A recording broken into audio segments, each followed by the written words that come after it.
नमस्कार मंडळी, वाचन व्रताच्या पुढच्या भागात मी मुग्धा गोडबोले पुन्हा एकदा तुम्हा सगळ्यांचं स्वागत करते। आज एक अतिशय महत्त्वाचं पुस्तक घेऊन मी बसले आहे। पुस्तकाचं नाव आहे तो नक्की कुठून आला। हे पुस्तक लिहिलं आहे डॉक्टर मोनाली रहाळकर बहुलीकर आणि डॉक्टर राहुल बहुलीकर यांनी। या पुस्तकाचं प्रकाशनही डॉक्टर राहुल बहुलीकर यांनी केलं आहे। कोविडच्या उगमाचं रहस्य आणि वास्तव या दोन शास्त्रज्ञांनी यावर खूप अभ्यास केला आहे।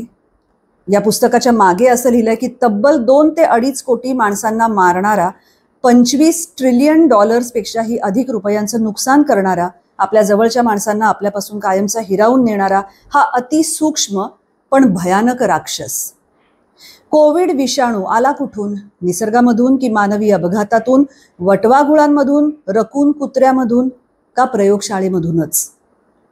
कोविड विषाणू उगमाचा थरारक रहस्यभेद म्हणजेच तो नक्की कुठून आला हे समजून घ्यायची जिद्द, त्याचा तपास, लोकल ते ग्लोबल करणाऱ्या 2 ध्येय वेड्या शास्त्रज्ञांची ही कहाणी।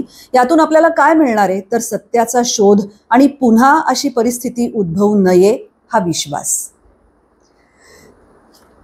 मी या डॉक्टर दाम्पत्याविषयी थोडं नंतर वाचते। मला असं वाटतं आधी पुस्तकातला काही भाग आपण वाचू। या पुस्तक इतकं इंटरेस्टिंग आहे की एकदा हातात धरलं की ते ठेवत नाही। पण संपूर्ण पुस्तक नाही तर मी वाचीन आणि तसं आपल्याला करायचं नाहीये, त्यामुळे मी त्यातले काही भाग वाचते आणि त्याच्या मध्ये मी या लेखकांविषयी वाचते। सगळ्यात आधी मी प्रस्तावना वाचते जी आघारकर संशोधन संस्था पुणे इथले माजी संचालक डॉक्टर किशोर पाकणीकर यांनी लिहिलेली आहे। तो नक्की कुठून आला?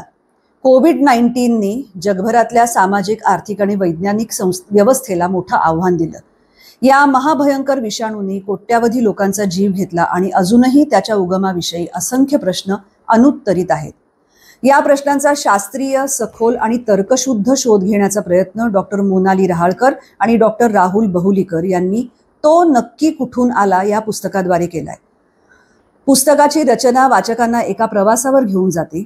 कोविड-19 विषाणूचा उगम निसर्गातून झाला की प्रयोगशाळेतून झाला यावर वैज्ञानिक पुरावे, सिद्धांत आणि चर्चेच्या आधारे या पुस्तकात सखोल प्रकाश टाकलाय। वुहानमधील इन्स्टिट्यूट ऑफ व्हायरोलॉजी ही प्रयोगशाळा, तसंच अमेरिकेतील कोरोनावरील काम करणारी प्रयोगशाळा, तिथे झालेले संशोधन आणि जैव सुरक्षेतील त्रुटी या घटकांना केंद्रस्थानी ठेवून हे संशोधन मांडलं गेलं आहे। 2012 साली चीनच्या युनान प्रांतातील मोजियांग खाणीत 6 कामगार फुफ्फुसाच्या एका रहस्यमय आजाराने ग्रस्त झाले होते। ते कामगार ज्या खाणीत काम करत होते तिथे RATG13 नावाचा विषाणू सापडला, जो कोविड-19च्या जिनोमशी 96% जुळतो। या विषाणूवर पुढे वुहानमधील प्रयोगशाळेत संशोधन करण्यात आले। त्या संदर्भातील त्रुटी आणि जैव सुरक्षेच्या संभाव्य उल्लंघनांवर चर्चा करण्यात आली आहे। पुस्तकात 2015 मध्ये राल्फ बरीक आणि शी झेंगली यांनी केलेल्या संशोधनाचा संदर्भ आहे। त्यांनी विषाणूच्या स्पाइक प्रोटीनमध्ये बदल करून त्याला अधिक संसर्गजन्य बनवले। या प्रकारच्या गेन ऑफ फंक्शन संशोधनामुळे जैव सुरक्षेचे प्रश्न अधिक प्रबळ होतात। या प्रयोगांची नैतिकता आणि त्यातील संभाव्य धोके पुस्तकात विवेकीपणे मांडले गेले आहेत। पुस्तकातला आणखी एक रोचक भाग म्हणजे लॉकडाऊन काळात सुरू झालेला लेखकांचा शोधप्रवास। इंटरनेटवर उपलब्ध असलेल्या वैज्ञानिक लेखांचा बारकाईने अभ्यास, विविध देशातील संशोधकांशी संवाद आणि जागतिक स्तरावरील तज्ज्ञांच्या दृष्टिकोनाचा मागोवा या सर्व गोष्टी लेखकद्वयांनी अत्यंत प्रभावीपणे मांडलेल्या आहेत। भारतातील IITच्या वैज्ञानिकांनी विषाणूच्या कृत्रिम उत्पत्तीवर संशोधन केले होते, परंतु जागतिक दबावामुळे तो लेख मागे घ्यावा लागला। ही घटना प्रयोगशाळेतील गळतीच्या सिद्धांताला आणखी बळकटी देते हे पुस्तक वाचताना प्रकर्षाने जाणवतं। नैसर्गिक उगम सिद्ध करणाऱ्या नेचर मेडिसिन मधील एका महत्त्वाच्या लेखाचं बारकाईने विश्लेषण केलं गेलंय। वटवाघूळ, खवले मांजर आणि वुहान सी फूड मार्केटशी संबंधित सिद्धांतांमधील त्रुटी अचूकपणे समोर आणल्या आहेत। खवले मांजर विषाणूचा संभाव्य यजमान असल्याचा दावा जरी करण्यात आला असला तरी पुराव्यांचा अभाव स्पष्टपणे दाखवण्यात आला आहे। सगळ्यात महत्त्वाची गोष्ट, पुस्तकाचा शेवट सकारात्मक आहे। भविष्यातील जैवसुरक्षेसाठी कठोर धोरणे आणि जागतिक सहकार्याची गरज अधोरेखित करताना महामारीतून मिळालेल्या धड्यांवर विचारमंथन केले गेले आहे. भविष्याकडे आशावादी दृष्टीने पाहण्याची गरजही नमूद करण्यात आली आहे. तो नक्की कुठून आला हे पुस्तक केवळ माहितीपूर्ण नाही तर वाचकाला अंतर्मुख करते. वैज्ञानिक पुरावे, अभ्यास आणि तर्कशुद्ध चर्चांमुळे हे पुस्तक शास्त्रज्ञांसोबतच सामान्य वाचकांनाही उपयुक्त ठरेल. समाजहितासाठी इतक्या महत्वाच्या विषयावर पुस्तक लिहिल्याबद्दल लेखकांचे मनपूर्वक अभिनंदन. महत्वाचं आहे हे, कारण आपल्या आयुष्यातला एक खूप विचित्र काळ या भीतीत आपण सगळ्यांनीच घालवला. खरं सांगायचं तर त्याबद्दलचं कुतूहल अजूनही शमलेलं नाहीये. कधी कधी असं होतं की वाईट काळ मागे टाकण्याची आपण सगळे धडपड करतो, कारण आपल्याला त्या आठवणी नको असतात. तसंच काहीसं झालंय. आपण खूप घाईनी हा काळ मागे टाकला आहे. पुढे जाण्यासाठी ते जरी महत्त्वाचं असलं तरी सुद्धा आता पुरेसा वेळ गेलेला आहे आणि आता कदाचित त्याचा पुन्हा एकदा विचार करायला हरकत नाही. त्याविषयी वाचायला, त्याविषयी चर्चा करायला हरकत नाही. या पुस्तकातले 2 किंवा 3 लेख मी वाचते. पहिलं प्रकरण, पुणे ते वुहान, विषाणू मागे धावताना.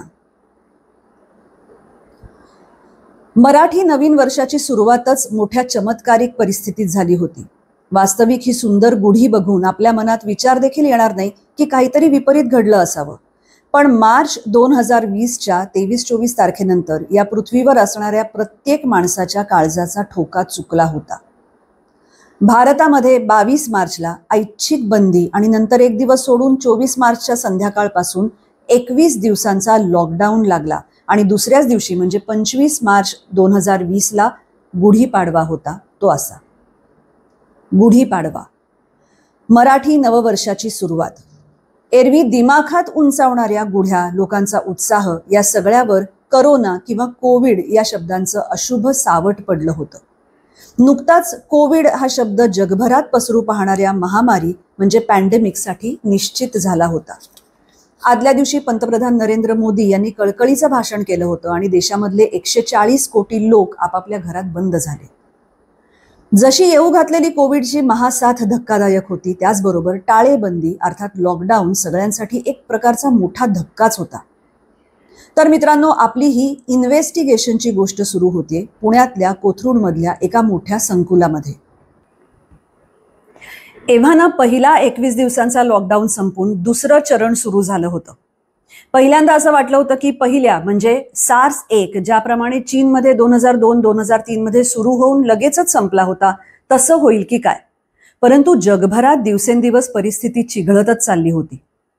मोना, राहुल हे दोघंही जरी विषाणू तज्ज्ञ नसले तरी हे का झालं, कसं झालं याबद्दल त्यांचे शास्त्रज्ञ मेंदू त्यांना आता स्वस्थ बसू देत नव्हते. जशी कोविडची साथ सुरू झाली आणि तिचं रूपांतर महासाथीत होऊ लागलं तसे मोना, राहुल यांच्या लक्षात आले की हे काही साधे प्रकरण नाहीये. शास्त्रज्ञ या नात्याने त्यांनी सर्वप्रथम कोविड या विषयावर आणि मुख्य म्हणजे करोना विषाणूवरचे मूळ पेपर्स तपासायला सुरुवात केली. व्हॉट्सॲप विद्यापीठातील बातम्यांनी पसरवल्याप्रमाणे ही महासाथ कुणा एका चीनी माणसानी वटवाघुळाचे सूप प्यायल्याने सुरू झाली असेल यावर तर त्यांचा मुळीच विश्वास बसला नव्हता. अगोदर असे सांगण्यात आले होते की हुनान सी फूड मार्केट इथे तऱ्हेचे प्राणी आणि समुद्री जीव मासे विकत असत, तिथून या साथीची सुरुवात झाली. पण साधारण एप्रिल 2020 मध्ये खुद्द चीनच्या सेंटर फॉर डिसीज कंट्रोल म्हणजे CDCचे डिरेक्टर जॉर्ज गाओ यांनी हुनान सी फूड मार्केटमधून साथ सुरू झाली नसल्याचे सांगितले होते. त्यांचे म्हणणे होते की मार्केटमधील गर्दीमुळे साथ वाढली. तिथल्या सर्व जनावरांचे नमुने कोविड निगेटिव्ह होते असे देखील कळले होते. याचाच अर्थ कोविड महासाथ नक्की कशी सुरू झाली याचा काहीच सुगावा लागत नव्हता. सर्व कामं आटपून, जेवण उरकून, भांड्यांचा समाचार घेऊन आता दुपारचं वर्क फ्रॉम होम थोड्या वेळात परत सुरू करावं अशा विचारात असतानाच मोनानी राहुलकडे विषय काढला. किंबहुना ती हा विषय सध्या सतत काढत होती. राहुल, माझ्या मनात राहून राहून हा करोना विषाणू नक्की कुठून आला असावा याबद्दल खूप गोंधळ होतोय.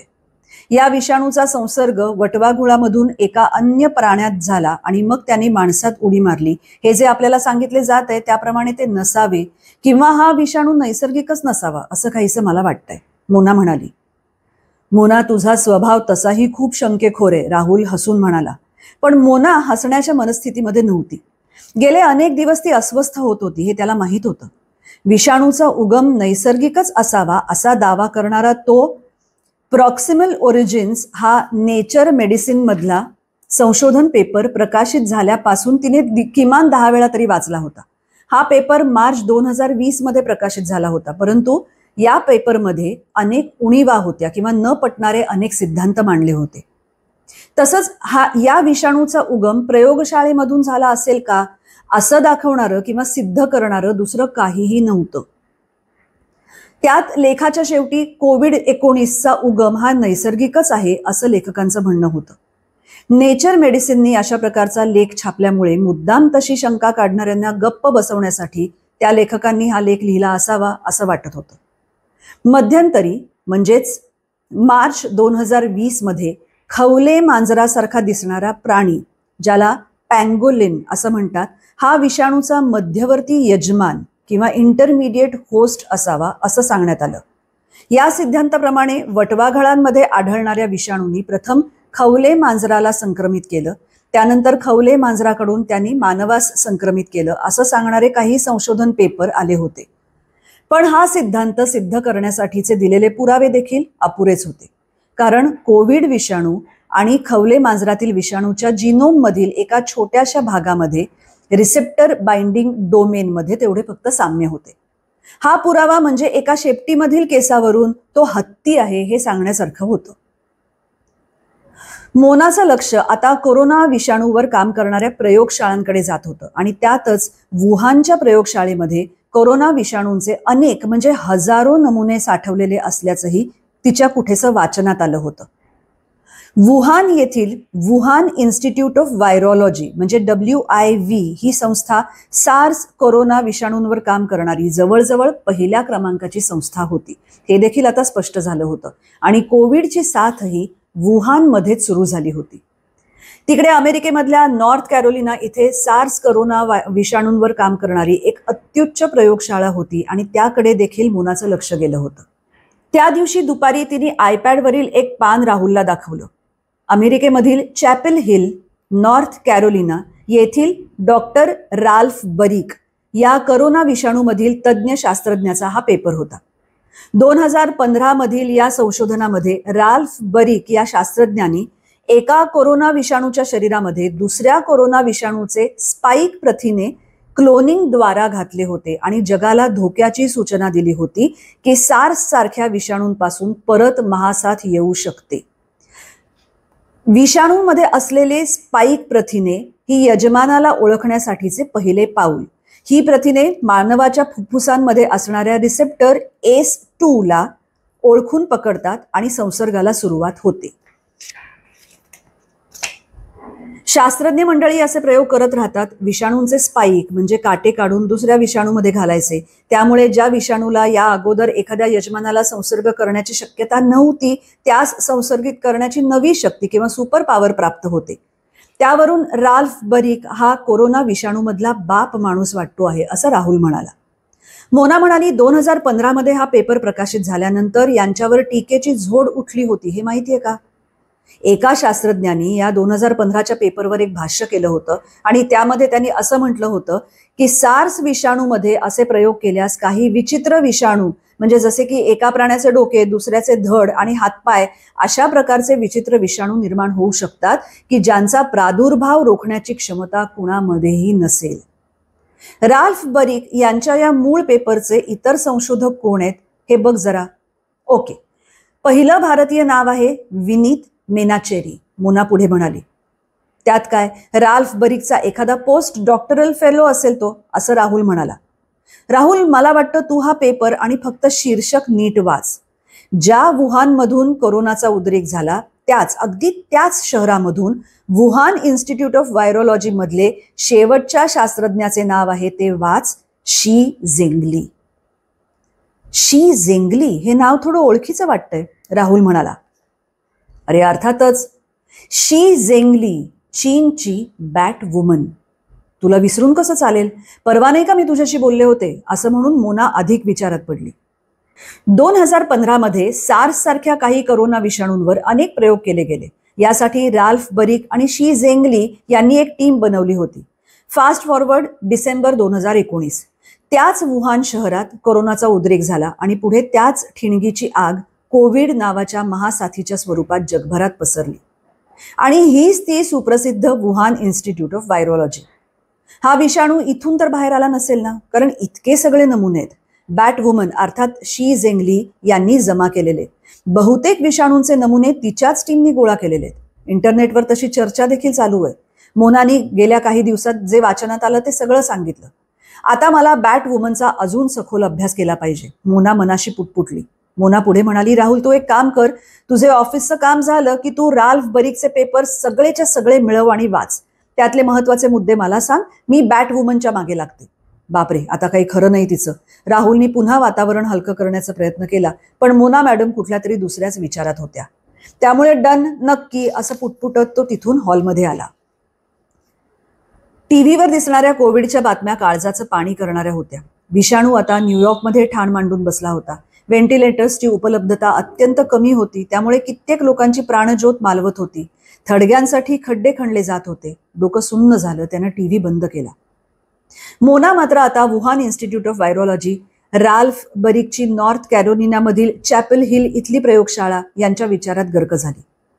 वटवाघळांमध्ये आढळणाऱ्या विषाणूंपासून एक साथ अचानक सुरू झाली असं वरकरणी वाटतं, पण नंतर सांगितलं जात होतं की त्याची सुरुवात विहानच्या सी फूड मार्केटमध्ये झालीय. काही कळायच्या आत आगीसारखी पसरत जाऊन त्याची महासाथ होते. मला असं वाटतं की आता अगदी सुरुवातीपासून मला सर्व गोष्टी वाचल्या पाहिजेत. म्हणजे वुहान संस्थेमध्ये कसलं संशोधन केलं जातं, तिथले पेपर्स, अगदी कोविडवरचा त्यांचा पहिला पेपर, इथपासून मला सुरुवात करू देत. आधी मस्तपैकी चहा करूया आणि मग पुढच्या कामाला लागूया. असा विचार मनात येत असतानाच राहुलने एका आदर्श पतीप्रमाणे चहाचा कप तिच्या हातात ठेवला. मस्त, अगदी हवाच होता मलाही, आणि हवा सुद्धा एकदम पावसाळी झालीय ऐन उन्हाळ्यामध्ये. मोनानी राहुलला सांगितलं होतं की तू राल्फ बरिककडे बारीक लक्ष दे, पण झालं असं की त्याच्या वेगवेगळ्या गोष्टींमुळे मोनालाच त्याच्याबद्दल अधिकाधिक वाचावं लागलं. जेवढं वाचू तितकं थोडं, असं या माणसानी सार्स कोरोना विषाणूंवर काम करून ठेवलं होतं. चांगलं की वाईट? सर्वप्रथम तिने एक नुकतंच छापून आलेलं आर्टिकल वाचलं. त्यात राल्फ बरिकनी म्हटलं होतं की कोविड विषाणूचा कृत्रिम क्लोन म्हणजे सिंथेटिक क्लोन अवघ्या काही दिवसात तो बनवू शकतो. बरिकनी रेमडेसिवीर या कोविडवरच्या औषधावर देखील आधीपासूनच काम केलं होतं. काही कम्प्युटर कंपन्या जशा अँटीव्हायरस आणि व्हायरस एकाच वेळेला तयार करतात असा संशय असतो, तोच प्रकार इथे असेल कर, असं देखील काही जण इंटरनेटवर म्हणताना दिसत होते. रेमडेसिवीर हे औषध निर्माण करणारी कंपनी जिलीड बायोसायन्स ही बरिकच्या प्रयोगशाळेला आर्थिक सहाय्य करत होती. तसंच आधी शोधल्याप्रमाणे मोना राहुल यांना हे समजलं होतं की बॅट वुमन आणि राल्फ बरिक यांचे काही एकत्र पेपर देखील होते. एकूणच काय तर राल्फ बरिक हा कोरोना विषाणूंच्या संशोधनात बाप माणूस होता आणि त्याचमुळे हा विषाणू प्रयोगशाळेतून आला असल्यास राल्फ बरिक देखील लोकांच्या नजरेत संशयाच्या भोवऱ्यात अडकणार होता.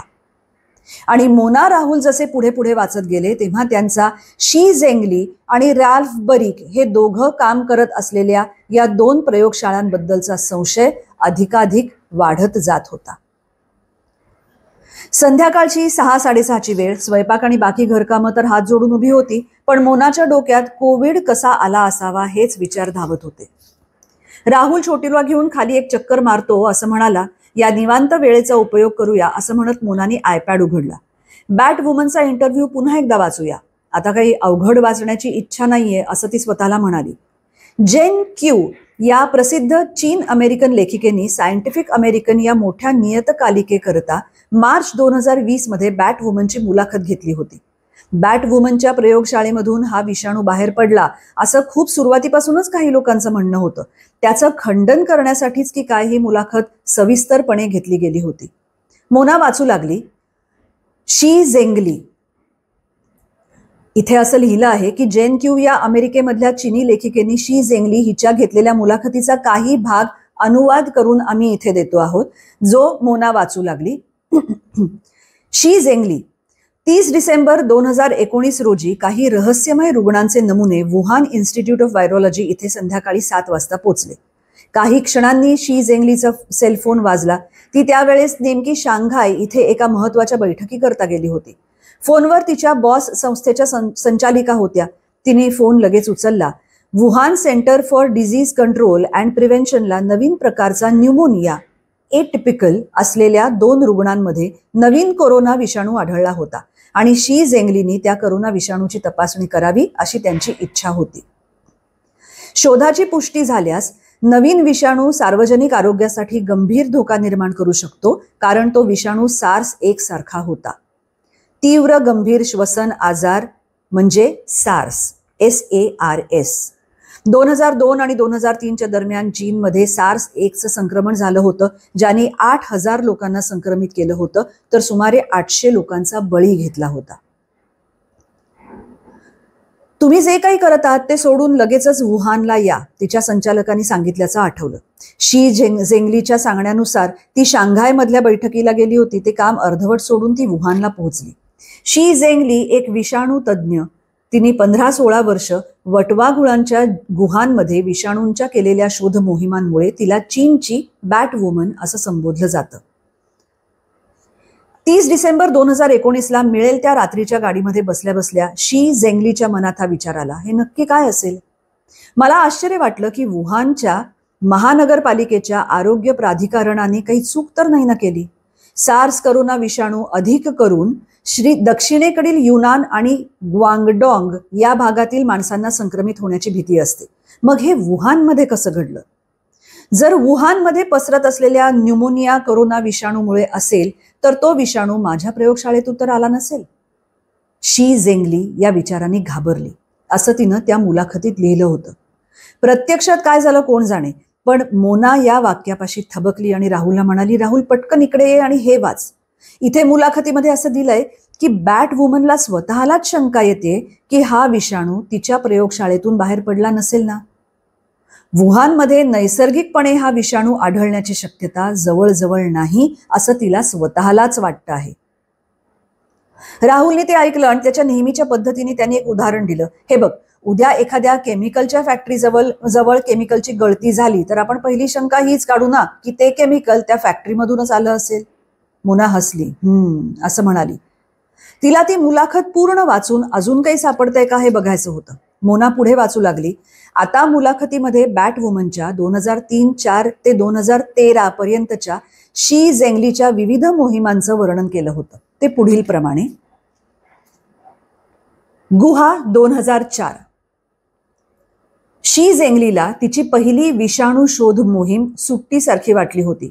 2004 मध्ये वसंत ऋतूमधील उबदार दिवशी ती गुआंगशीची राजधानी नॅनिंग जवळील गुहांमधील वटवाघुळांच्या वसाहतींमधून नमुने गोळा करण्यासाठी संशोधकांच्या आंतरराष्ट्रीय संघात सामील झाली होती.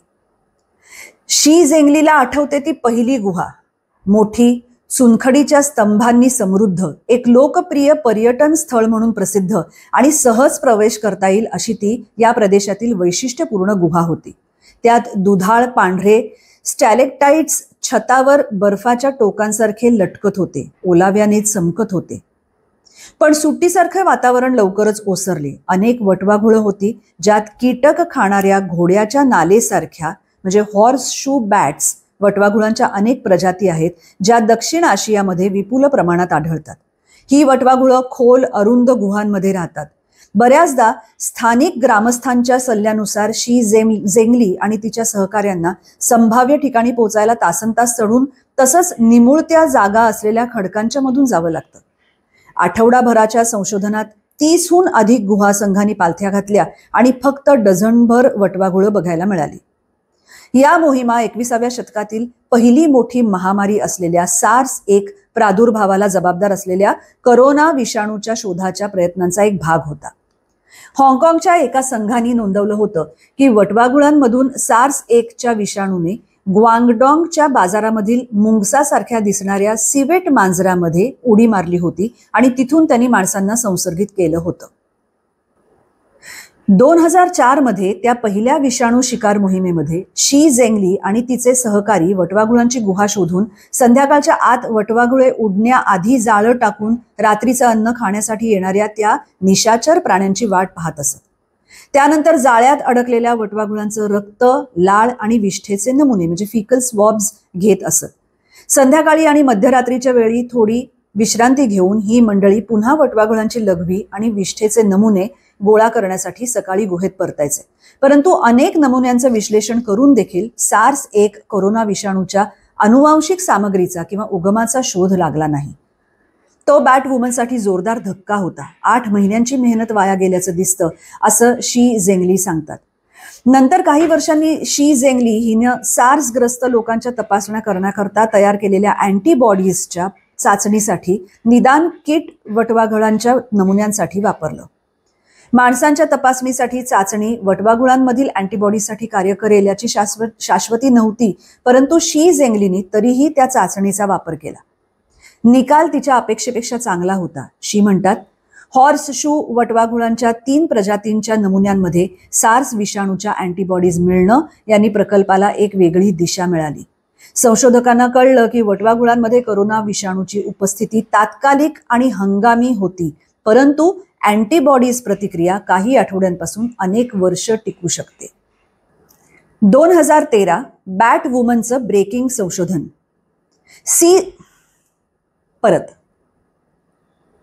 2013 बॅट वुमनचं ब्रेकिंग संशोधन.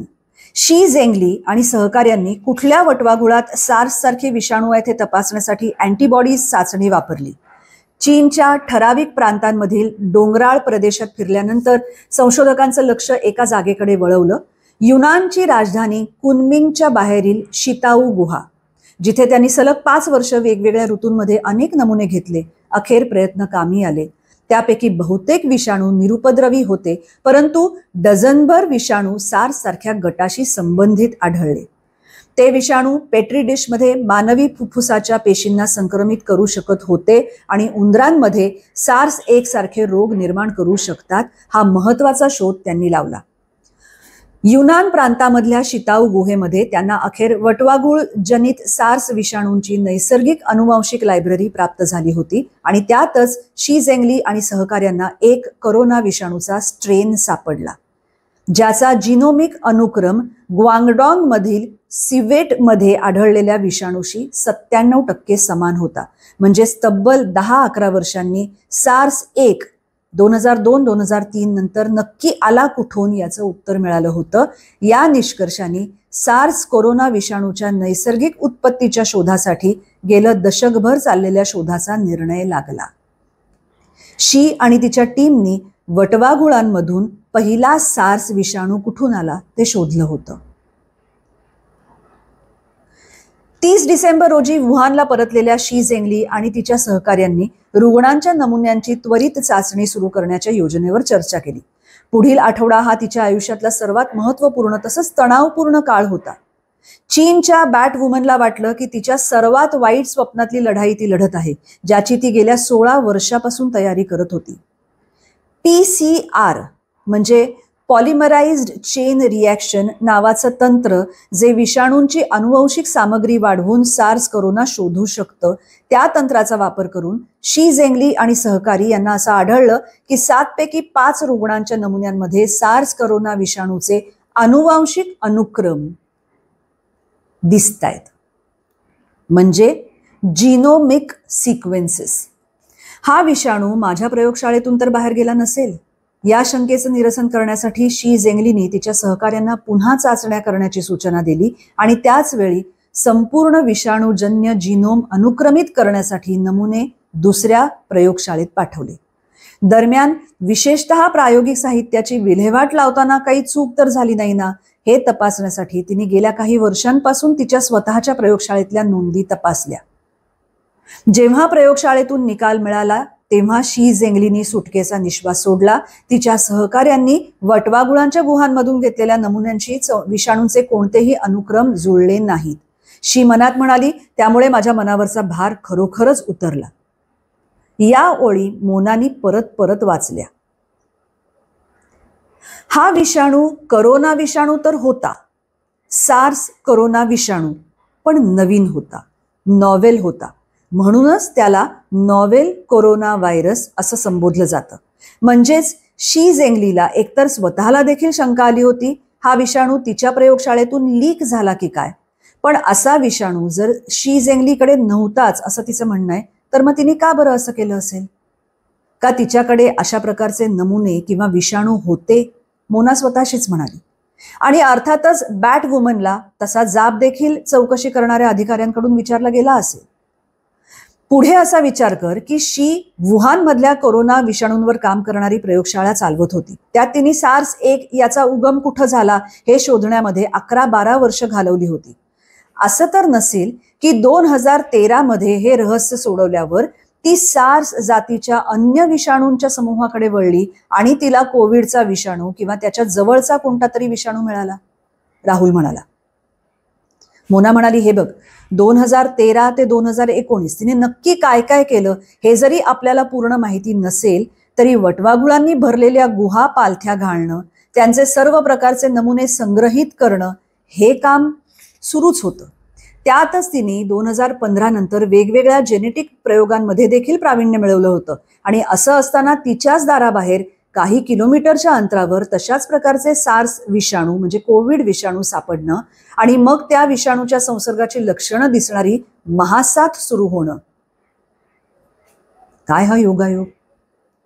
पण शी झेंगलीनी अगदी निक्षून सांगितलं होतं की या विषाणूचा तिच्या प्रयोगशाळेशी काहीही संबंध नाही. किंबहुना असा आरोप तिच्यावर करणाऱ्या लोकांना तिने तुमची आरोप करणारी घाणेरडी तोंड बंद ठेवा असा इशारा देखील एका भर सभेत दिला होता, हे मोनानी सांगितलं. बापरे, असं म्हणाली होती ती. आणि अजून एक योगायोगाची परिसीमा म्हणजे जी हॉर्स शूज जातीची वटवाघुळं या साथीला कारणीभूत आहेत असा समज होता, ती वटवाघुळं वुहान पासून शेकडो म्हणजे जवळजवळ 1500 किलोमीटर किंवा 1100 मैल दूर असलेल्या युनान प्रांतामध्ये आढळतात किंवा ग्वांगडॉंग प्रांतांमध्ये, गुगल मॅप्सवर दाखवत राहुल म्हणाला. ही एवढीशी हॉर्स शूज जातीची वटवाघुळं एवढ्या दूरवर वुहानमध्ये उडत येऊ शकतील? अशक्य. त्यातून त्या सी फूड मार्केटमधील कोणत्याही प्राण्याला कोविडचा संसर्ग झालेला आढळून आला नाही. म्हणजेच कुठल्या जनावराला माणसाच्या अगोदर कोविडचा संसर्ग झाला असेल असं वाटत नाही. मग हे सगळं झालंच कसं, आणि तेही नैसर्गिकपणे? गोलमाल है भाई, सब गोलमाल है. छोटूनी रेडिओवर लावलेलं गाणं ऐकून मोना राहुल दोघंही हसू लागले. आई, गोलमालचा अर्थ काय आहे? छोटूने विचारलं. तो इंग्रजी शाळेत असल्यामुळे त्याला मराठीचा तसा गंध थोडा कमीच होता. अरे, गोलमाल म्हणजे गडबड, तुला समजेल असा शब्द म्हणजे नक्की काहीतरी झोल आहे. ओके, कळलं. इति छोटू शेट.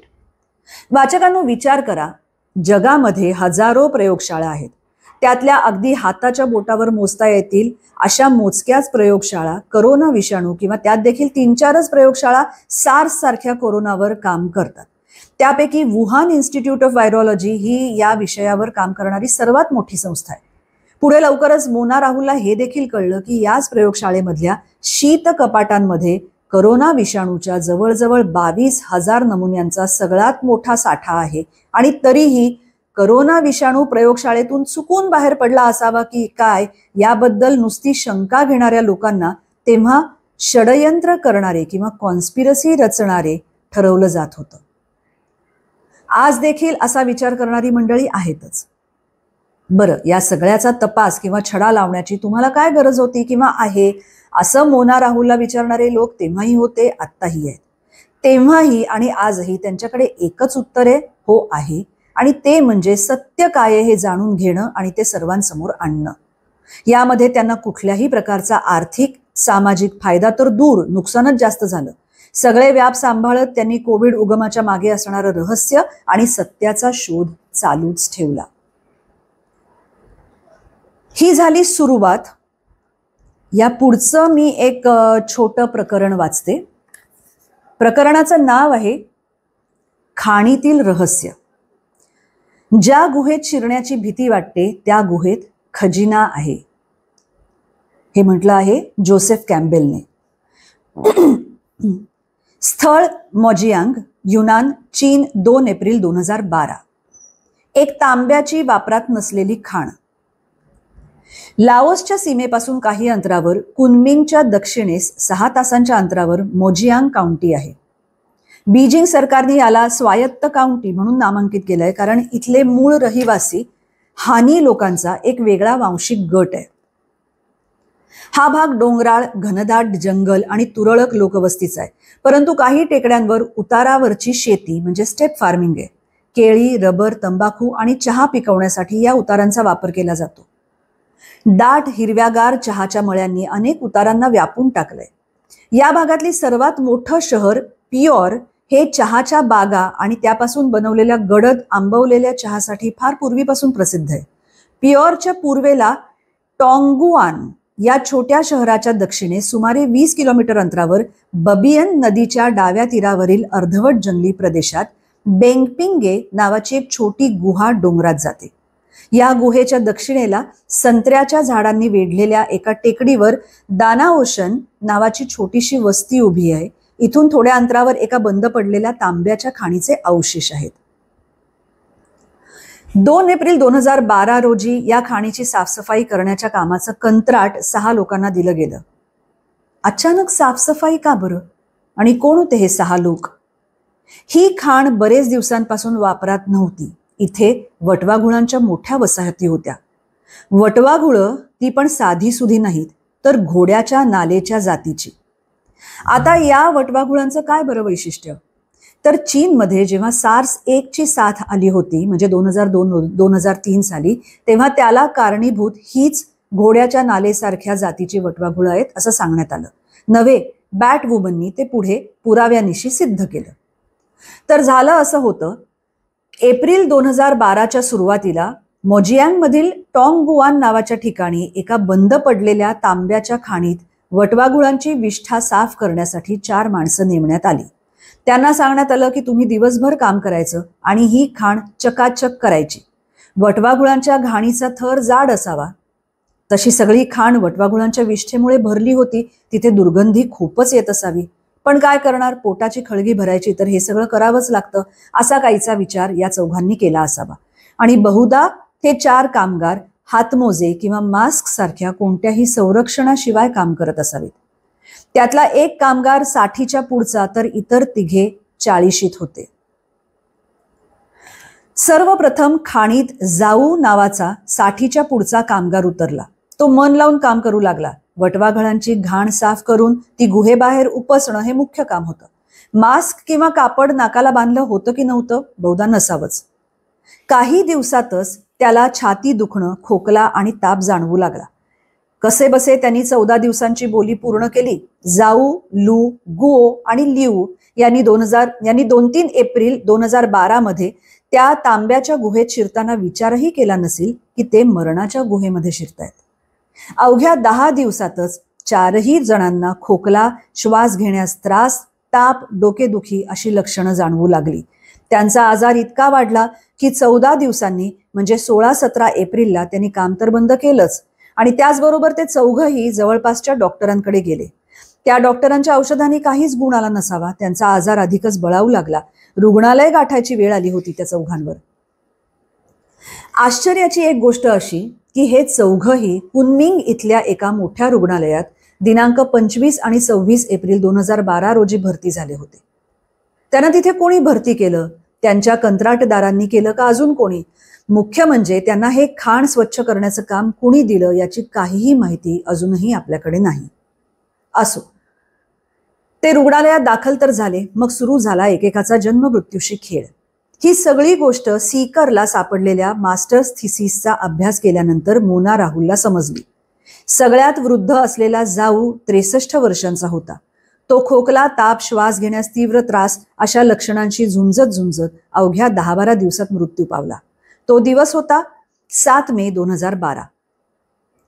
त्यांना दाखल केलं होतं ते कुनमिंग मधलं एक मोठं रुग्णालय होतं, जे श्वसन मार्गाच्या जंतू संसर्गावरील उपचार तसंच न्यूमोनियावरील उपचारांसाठी प्रसिद्ध होतं.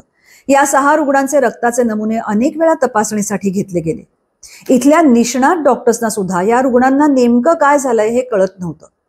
2 नंबरचा रुग्ण लू, जो 42 वर्षांचा, खरं म्हणजे तो तरी जगायला हवा होता. पण 1.25 महिन्यांची झुंज देऊनही त्याचाही 12 जून 2012 रोजी मृत्यू झाला. आता मात्र तिथल्या डॉक्टर आणि बाकीच्या लोकांचं धाबं दणाणलं. या 4 रुग्णांना नेमकं काय झालं?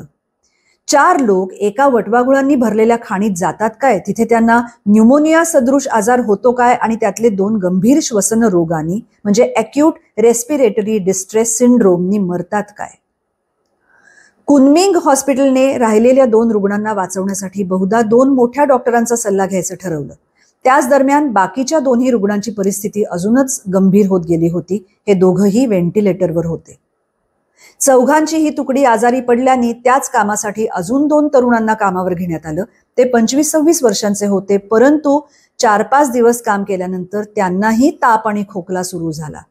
हे दोघंही त्याच रुग्णालयात दाखल झाले, पण 2ही रुग्ण बरे झाले आणि लवकरच त्यांना घरीही सोडण्यात आलं. या गूढ आजाराने डॉक्टर चक्रावून गेले होते. चीनला SARS-1चा अनुभव आधीपासूनच होता. त्यांना माहीत होतं की SARS-1चा उगम हॉर्स शू बॅट मधून झाला होता. सार्स विषाणू संसर्गाचा मध्यवर्ती यजमान सिवेट मांजर आणि त्याच्यापासून माणसांना संसर्ग झाला होता असं म्हटलं जायचं.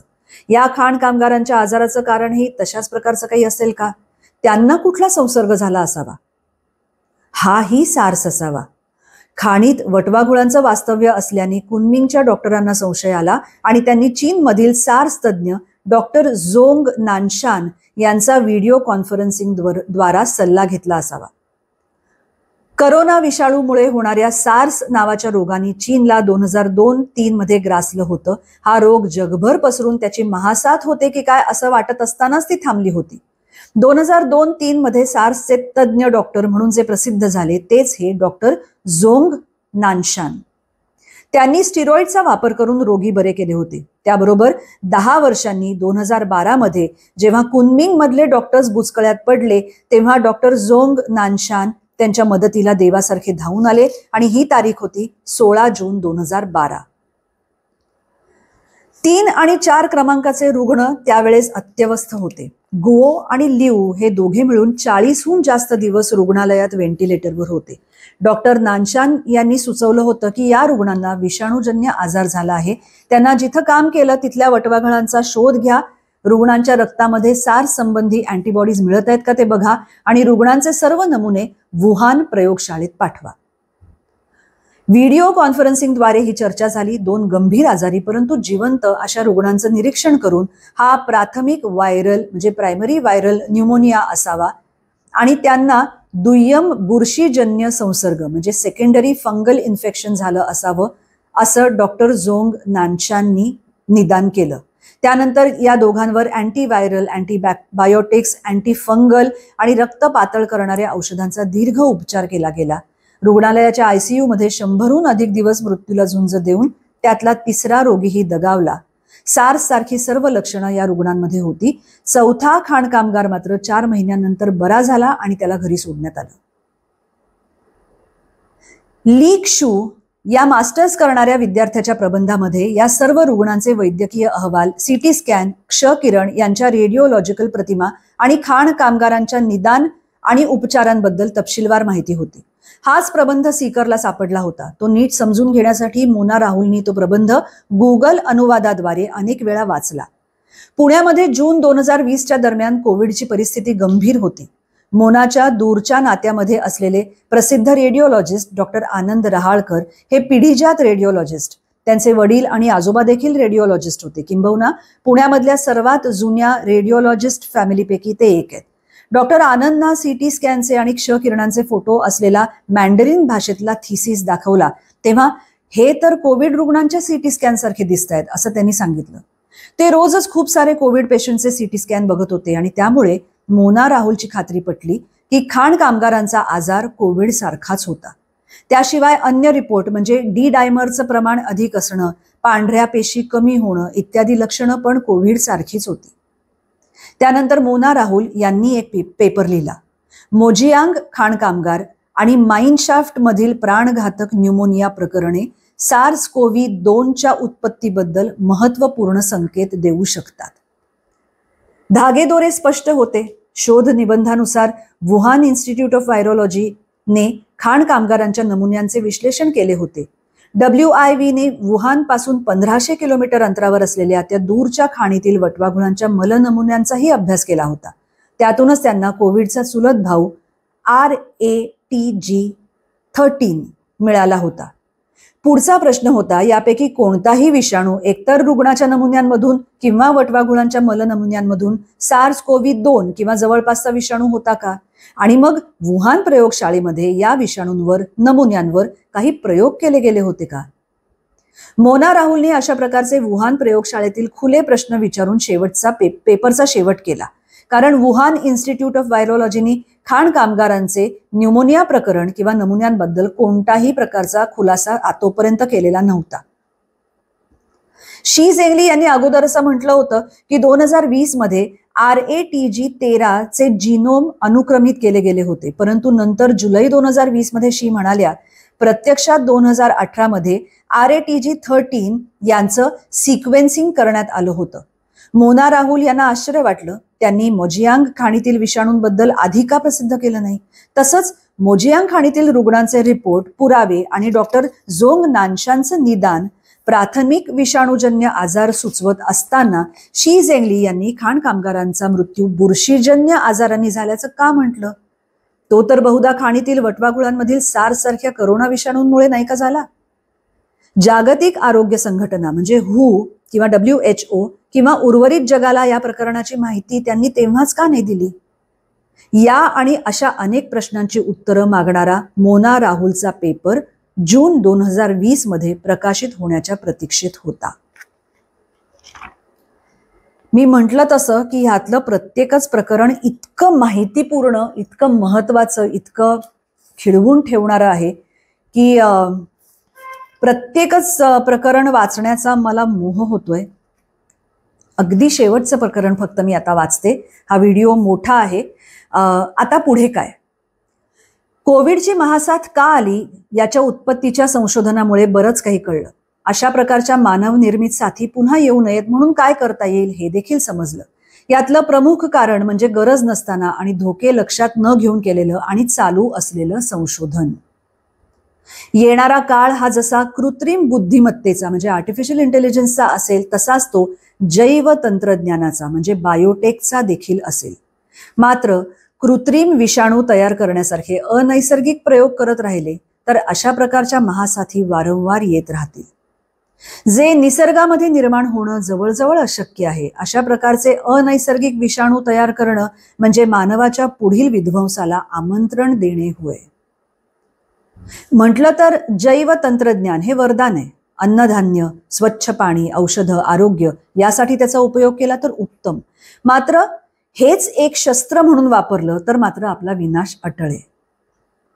कोविडचंच उदाहरण बघा ना. जैव सुरक्षेकरता म्हणून वटवाघळांसंबंधीचं हे काम सुरू केलं असं सांगितलं जातं. प्रथम अत्यंत दुर्गम भागातून गुहा लेण्यांमधून वटवाघुळांची विष्ठा गोळा करणं, मग ती प्रयोगशाळेत आणून त्यामधून विषाणूंचा जिनोम क्रम उद्धृत करणं, तो कृत्रिमरित्या तयार करून बघणं अथवा विषाणूंची पैदास करणं आणि त्या पुढेही जाऊन निरनिराळे प्रयोग करून तो मानवाच्या पेशींना कसा संक्रमित करेल या संदर्भात संशोधन करणं. या सगळ्याची खरंच गरज होती का? निसर्गात अशक्य होते ते प्रयोगशाळेत करून बघणं गरजेचं आहे का? हा नुसता वेळेचा आणि पैशांचा अपव्यय नसून आगीबरोबर खेळ आहे.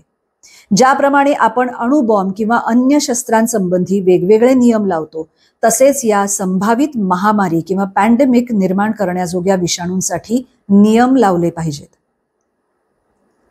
जैव संरक्षणाच्या नावाखाली हे जे काही संशोधन जगभरात चालू आहे त्यांच्यावर सक्त नियंत्रण असणं गरजेचं आहे. कारण जैव संरक्षण आणि जैविक अस्त्र म्हणजे बायो वेपन बनवणं यामध्ये तसा फार फरक नाहीये. असा दुहेरी फायदे किंवा ड्युअल पर्पज असलेलं संशोधन जागतिक चिंतेचं कारण झालं आहे. आतापर्यंत विषाणूंमधील गेन ऑफ फंक्शन संशोधनाचा कुणालाही फायदा झालेला नाही आणि कृत्रिम विषाणू निर्मितीचा तर नाहीच नाही. न भूतो न भविष्यती अशा प्रकारच्या कृत्रिम विषाणूंना तयार करण्यासाठी कमी सुरक्षित अशा प्रयोगशाळेत त्यांच्यावर प्रयोग करणं हा खरं तर नुसता मूर्खपणा नसून मोठ्या संकटांशी केलेला खेळ होता आणि आहे. तसंच या विषाणूंना हवेतून पसरवण्यायोग्य करणारं वैज्ञानिक संशोधन हे मानवी हिताच्या दृष्टीने अजूनच विघातक आहे. अशा जोखीमपूर्ण संशोधनावर बंधनं ही हवीतच, आणि ही बंधनं ठराविक देशापुरती मर्यादित न ठेवता त्याची अंमलबजावणी ही जागतिक स्तरावर झाली पाहिजे. हवाई मार्गाने जग आता जोडलं गेलंय, आणि त्यामुळेच एकदा का अशा प्रकारच्या विषाणूचा उद्रेक झाला की तो जगभर पसरायला वेळ लागत नाही. कोविड-7 त्याचंच उदाहरण. एखादा रोग विषाणू आला तर त्याच्या विरुद्ध लस तयार करणं आता सहज शक्य झालंय. त्यासाठी उगाच दूरदूरच्या गुहा खाणींमधून वटवाघुळांच्या अन्य प्राण्यांच्या घाणीचे नमुने आणणे, त्यातून विषाणूंच्या जिनोमचा क्रम शोधणे आणि तसे कृत्रिम विषाणू तयार करणे, या सगळ्याची काय गरज आहे? कोविड-19 ही नवीन साथ असून झालीच ना लसीची निर्मिती, आणि इतकी वर्ष संशोधन करूनही ही साथ प्रेडिक्ट झाली नाहीच ना. उलट याला प्रेडिक्ट करण्याच्या नादातच भलतं काहीतरी होऊन बसलं. एकीकडे माणूस स्वतःच्या उन्नती किंवा विकासाकरता विज्ञानाचा आधार घेऊन नवनवीन गोष्टी विकसित करत असला तरी त्या धोकादायक संशोधन किंवा रिस्की रिसर्चचा परिणाम काही होऊ शकतो, तर कोविड-19 ही त्याची एक झलक आहे. म्हणूनच सेनेटर रँड पॉल हे धोकादायक संशोधन पुनरावलोकन कायदा म्हणजे रिस्की रिसर्च रिव्ह्यू ऍक्ट आणत आहेत.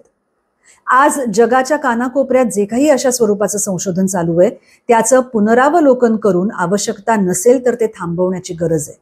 अमेरिकेमध्ये ट्रम्प सरकार आलंय आणि सिनेटमध्ये देखील रिपब्लिकन पक्ष जिंकल्यामुळे रँड पॉल यांचा हा कायदा लागू होऊ शकतो, आणि अमेरिकेसारख्या देशांनी याबाबतीत पहिलं पाऊल टाकल्यास अन्य देश त्यांच्या पावलावर पाऊल टाकू शकतात. तसंच ट्रम्प यांनी नुकताच गेन ऑफ फंक्शन थांबवण्यासाठी ऍक्ट पास करण्याची सुरुवात केली आहे. ही येणाऱ्या चांगल्या भविष्यकाळाची नांदी आहे. मात्र यामध्ये सर्व जगाने एकत्र येऊन अथकपणे विषाणूमधील गेन ऑफ फंक्शन सारख्या घातक गोष्टी मर्यादित किंवा बंद कशा होतील हे पाहिलं पाहिजे. अगदी शेवटी ताज्या घडामोडी. दिनांक 24 जानेवारी 2025 डोनाल्ड ट्रम्प हे लवकरच गेन ऑफ फंक्शन रिसर्च बंद करण्याचा आदेश काढणार. 25-26 जानेवारी 2025 CIA म्हणजे सेंट्रल इंटेलिजन्स एजन्सीने कोविड सुरू झाल्यानंतर 5 वर्षांनी हे सांगितलं की कोविडचा उगम प्रयोगशाळेमधूनच झाला. 30 जानेवारी 2025 रॉबर्ट रेडफिल्ड नंतर जेफ्री सॅक्स यांनी सुद्धा कोविड विषाणूच्या प्रयोगशाळा सिद्धांताला दुजोरा देत नॉर्थ कॅरोलिना येथील राल्फ बरिक यांच्या प्रयोगशाळेला अधोरेखित केलं. अमेरिकेतल्या सिनेटर्सचे मोठ्या फार्मास्युटिकल्स म्हणजे बिग फार्मा कंपनीज बरोबरचे संबंध उघडकीला आले. उदाहरणार्थ बर्नी सँडर्स. ट्रम्प सरकार आल्यानंतर कोविडच्या उगमाबद्दल नवीन माहिती मिळण्याची शक्यता. HHS NIH चे संभाव्य संचालक कोविड प्रयोगशाळा गळती सिद्धांत मानतात. दिनांक 1 फेब्रुवारी 2025 ट्रम्प सरकार US agency for international development USAID ही अन्य देशांना अनुदान देणारी संस्था बंद करणार, म्हणजे तिचे वेबसाईट आणि निधी थांबवले. दिनांक 2 फेब्रुवारी 2025 इलॉन मस्क यांचं वक्तव्य. अमेरिकन टॅक्स पेयर्सचा पैसा जात होता USAID मध्ये जात होता, पुढे तोच पैसा कोविड-19 सारख्या जैव अस्त्रासमान संशोधनासाठी अनुदानित केला जात होता. 2 फेब्रुवारी 2025 व्हाईट हाऊसने खात्रीदायकपणे सांगितले की कोविड विषाणू हा वुहान प्रयोगशाळेतूनच आला. फार महत्वाचं पुस्तक आहे. माझ्या मते प्रत्येक मराठी घरात हे असलंच पाहिजे, कारण यामध्ये सोप्या भाषेत समजावून सांगितलेल्या काही गोष्टी आहेत. अर्थात यात बऱ्याच मेडिकल टर्म्स असल्यामुळे किंवा सायंटिफिक टर्म्स असल्यामुळे मलाही वाचताना थोडं ते कठीण जात होतं, पण तरी सुद्धा पुस्तक फार महत्वाचं आहे, इंटरेस्टिंग आहे, ते वाचलं पाहिजे. डॉक्टर मोनाली रहाळकर बहुलीकर आणि डॉक्टर राहुल बहुलीकर, डॉक्टर राहुल यांनीच प्रकाशित केलेलं हे पुस्तक जरूर वाचा. तो नक्की कुठून आला.